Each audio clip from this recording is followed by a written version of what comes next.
वक्त एक सा नहीं रहता, कभी के दिन बड़े तो कभी की रातें।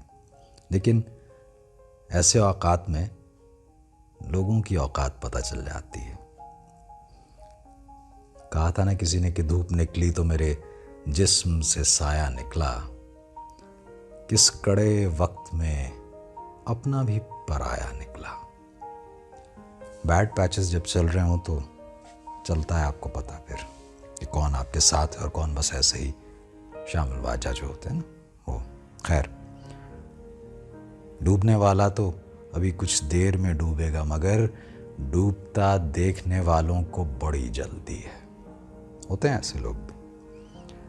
खैर, इस कैफियत के हवाले से एक गज़ल के कुछ शेर याद आ रहे हैं मुझे। जिसने कहा था कि मलाल है मगर इतना मलाल थोड़ी है, मलाल है मगर इतना मलाल थोड़ी है, ये आँख रोने की शिद्दत से लाल थोड़ी है, ये आँख रोने की शिद्दत से लाल थोड़ी है।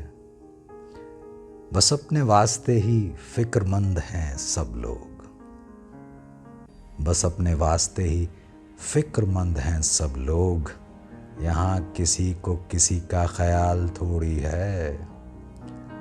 और आपके लिए ख़ास तौर पे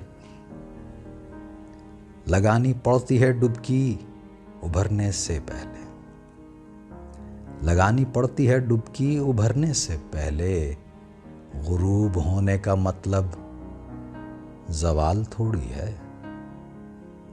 गुरूब होने का मतलब ज़वाल थोड़ी है।